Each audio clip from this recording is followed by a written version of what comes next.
WBXO Classic Rock Redefined in conjunction with Pat Soundbite's Unplugged podcast. You can hear it in my voice. Very excited to have this incredible rising star who's taken the world one step at a time, Miss Allie Venable. How are you, Allie?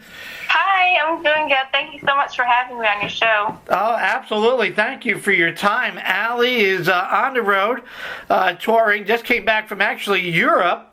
And she's coming back to the Iridium on Sunday, November the 3rd. And you got to get a ticket, and you're going to check out a great show. Allie's got a super band. She's promoting her album, Texas Honey, which is listed as, what I just saw, number 2 on the Billboard Blues albums. How cool is that? Yeah, it was really cool to find out, that Texas Honey got number 2 this year. It was really cool. You know, obviously a young lady, but your composure is just so cool, calm, and collected. Like, I know this isn't your first rodeo. You've been doing it for a little bit. Allie's from Texas, where all the great guitar shredders are. I was just with Billy Gibbons the other day. I mean, Billy Gibbons, Johnny Winters, Stevie Ray, Albert Collins, Freddie King. I mean, Eric Johnson. I could go on and on. I mean, you must be drinking that lemonade, man. You are rocking and rolling. What's with Texas and these great blue rockers and guitar players? Yeah, Texas is proud, a proud state of, Texas guitar slinging and all of that stuff. So I'm definitely proud to be from Texas and, play guitar and be from there. It's a really cool thing, all the amazing artists that are from Texas. It's really cool. Oh my goodness, absolutely. Let me just get you from the beginning. How did this all start, Allie? I know reading some articles here and there. I know, in high school you had the cello, I believe. And then you converted to guitar. I mean, is mom and dad, is your family musically? My family is not musically inclined, but they are music lovers. So they exposed me to so many different types of music and really great music. My mom especially was super into 80s hair bands and stuff like that. And they really loved going to concerts as, teenagers and into their adult life. So I've definitely been exposed to all sorts of music growing up, and I just fell in love, with blues music when I started playing guitar, and it led to what I do now.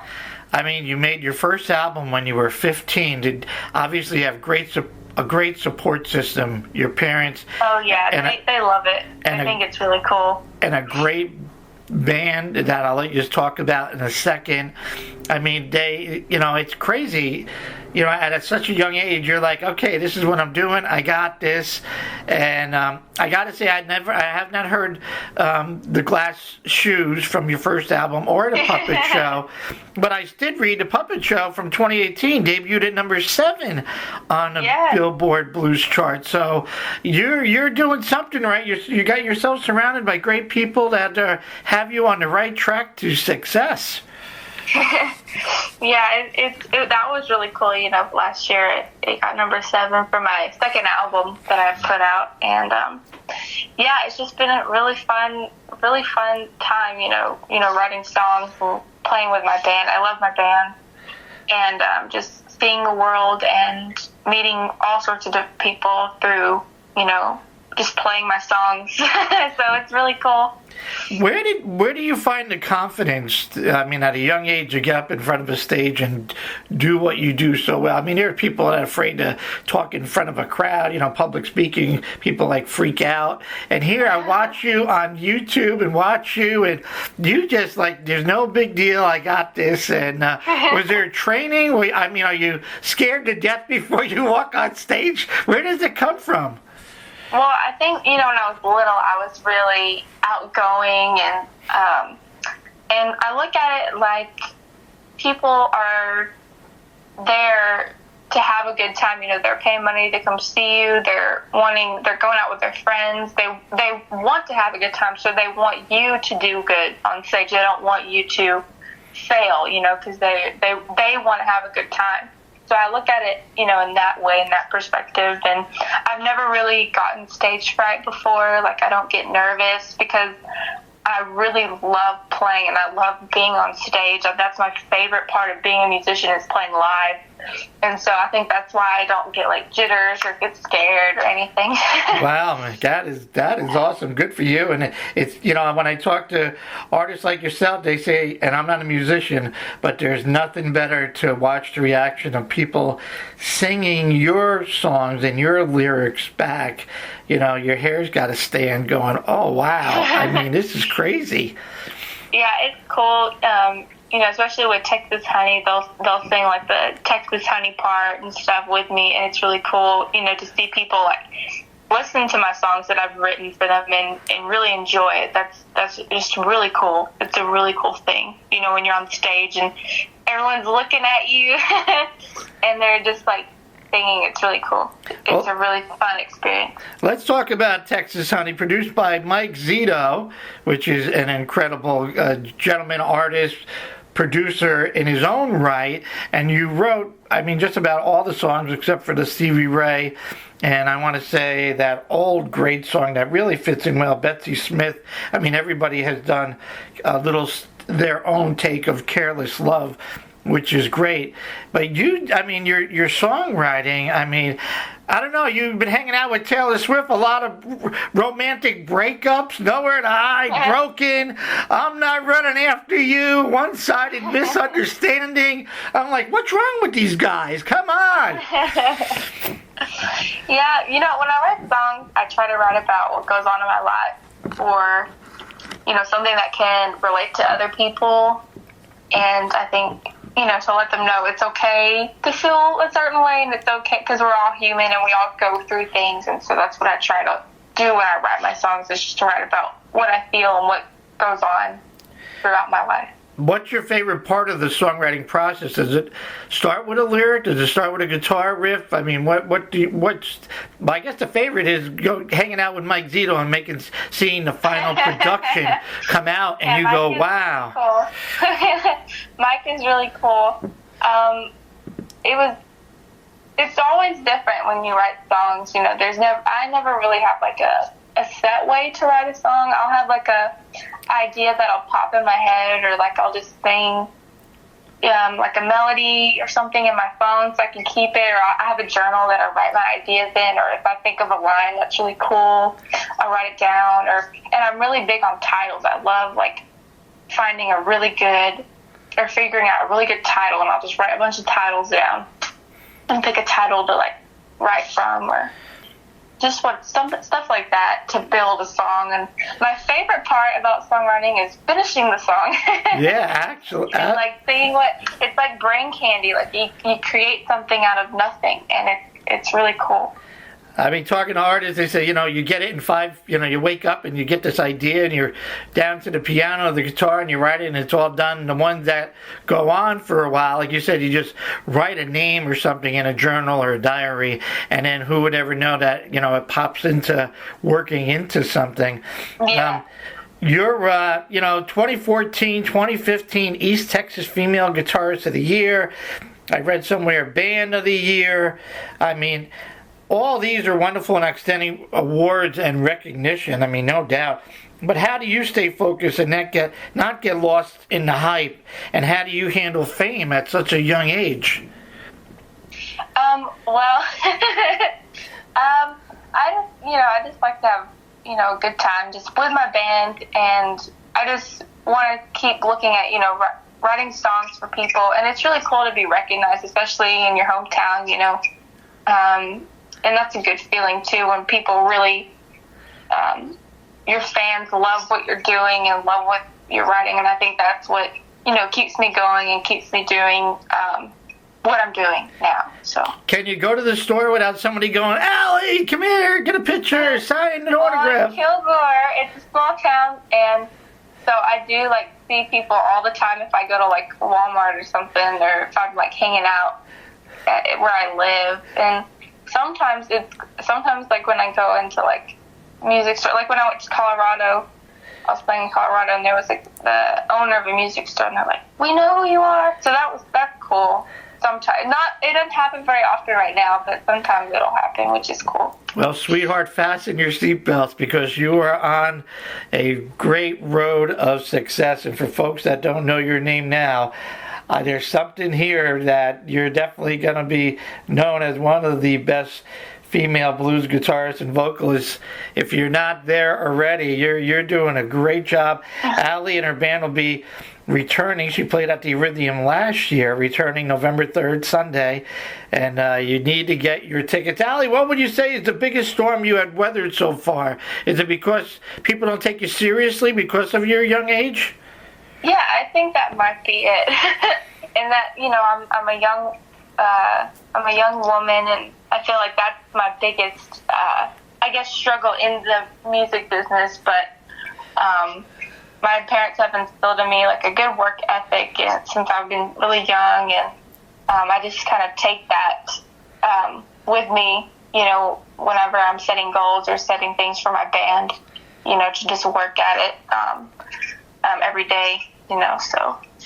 What? Yeah, that would be my biggest struggle, I guess. Yeah, I would, you get on stage and people go, "Really?" And then you start wailing and singing and they go, "Whoa, okay now." What excites you most about the blues and rock music scene today?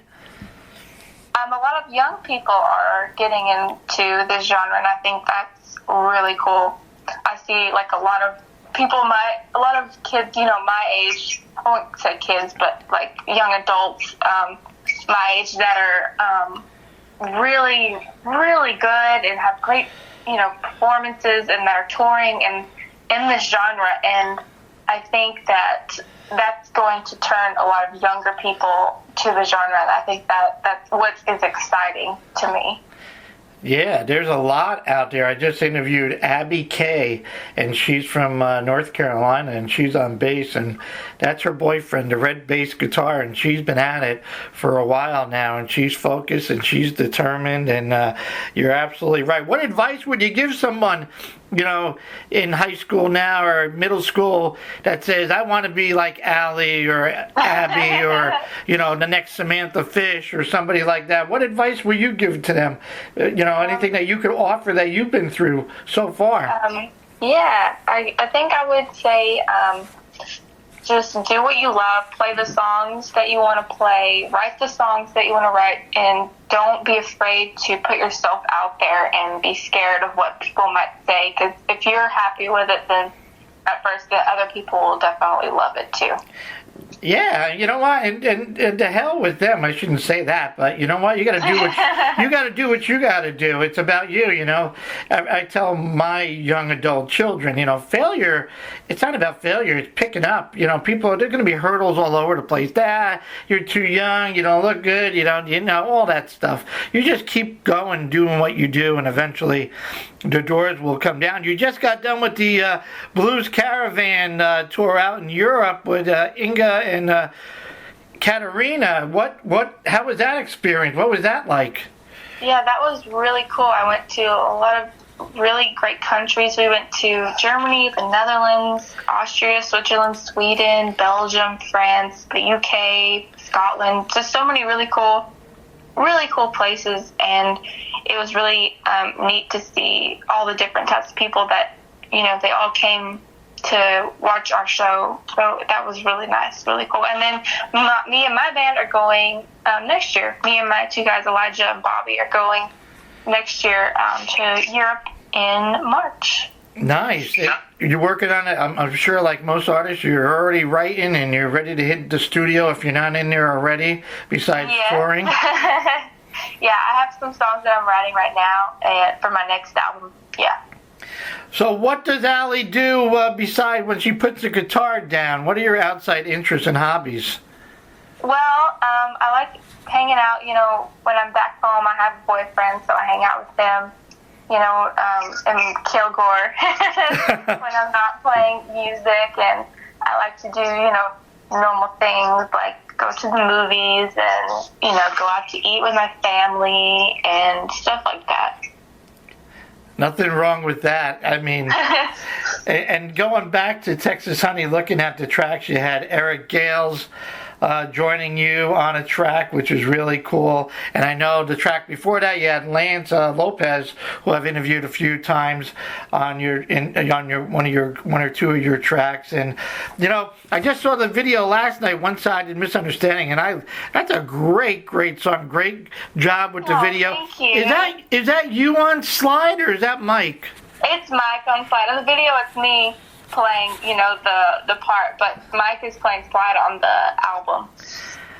Okay, and the more, when I got the album, or I should say the CD, I started playing Nowhere to Hide, I started playing Broken, I threw in Love Struck Baby, but then I really fell in love with the One Sided Understanding, and the one I'm attached to is maybe your next single, I don't know, it's up to you guys, is Running After You. That is just so radio friendly, catchy. Oh, that's a great song you got there.